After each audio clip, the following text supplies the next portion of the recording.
ሳራ እባላለሁ። መቼም የማረሳውን የብር ታሪክ ልንገራችሁ። የራሳችን የሆነና ብዙ የሚከራይ ቤት ያለበት ግቢ ነው ያለን። እናም አንድ ቤት ተለቆ አዲስ ወጣት ሴትና ወንድ ተከራዮች ገቡ። የገቡበት ቤት ከኔ ከግሌ ክፍል አጠገብ ነው። ወንዱ ረዘም ብሎ ቸኮሌት የሚባል አይነት ከለር ያለው ደስ የሚል ልጅ ነው። ሴቷ ሰፋ ያለ ዳሌና የሚያምር አቋም አላት። በገቡ 3ኛው ቀን አልጋዬ ላይ ሆኜ ፌስቡክ ስጠቀም የማቃሰት ድምጽ ጎረቤቶቼ ይሰማኝ ጀመር።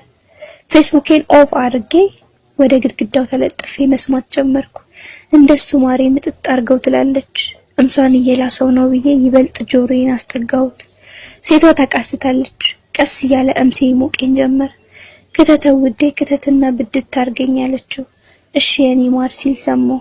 ምን አለ እኔም በሆነ የሚከትብኝ ብዬ የቅናት መንፈስ ወረረኝ። እንደ ጉድ እያስለፈለፈ ይበዳታል። ምንም ማረግ አይቻልም ብዬ ራሴን በጣቶቼ ማርካት ጀመርኩ። እምሴን በጣቴ እየለጠለጥኩ የጎረቤቴን ቁላ እያሰብኩ ረጨው። በቀጣይ ቀናቶችም ይሄ ነገር ቀጠለ። እኔም ጣቴን ጎረቤቴም ቁላዋን ማጣጣም ቀጠልን። ሰላም መባባልና ማታ ቡና ሲያፈሉ መጥራት ጀመሩ። እቤታቸው ሲሄድ ወንድየው በቦክሰር ፓንት ነው ቤት ውስጥ የሚንቀሳቀሰው።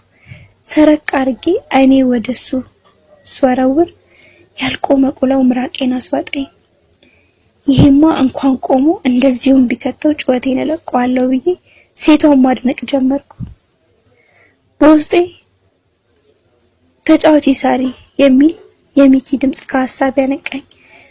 ምን እንደሚያጫውተው ተጫዋች ትላለህ ጋግርታም፣ እኔን እንኳን መች ታጫውተኛለህ አለች ሰብለ። እኔም በውስጤ የወሬ ጨዋታው ቀርቶብኝ አልጋ ላይ ባጫወተኝ አልኩ። ሳሪ ቢራ ጠጪያ፣ አንተ እስኪ ቢራ ክፈትላት አለችው። ተነስቶ ከፍሪጅ ቢራ መጣልኝ። ቢራውን ሳይሆን ቁላውን እያየው ተቀበልኩት። ለራሱ ጂን ቀርቶ ቁጭ አለ። ሰብለ ቆንጆ እራት አቅርባ በልተን ቡናዋን ጠጣንና እኔና ሰብለ ቢራችንን ሚኪ ጂኑን መጠጣት ቀጠልን።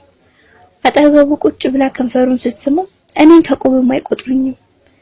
ያው እኛ ብዙ ጣጣ ጭንቀት ምናምን የለብንም። አልደበረሽም አይደል አለችኝ ሰብለ። አረ በጭራሽ ተጫወቱ እኔ ልሂድላችሁ አልኩ። አረ ጠጪ ተጫውተሽ ትሄጃለሽ አለ ሚኪ።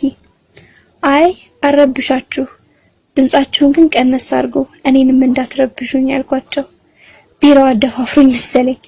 ወይኔ ሳሪ ይቅርታ እስከዛሬ ስንረብሽሽ ነበር አለኝ። በትንሹ አልኩ።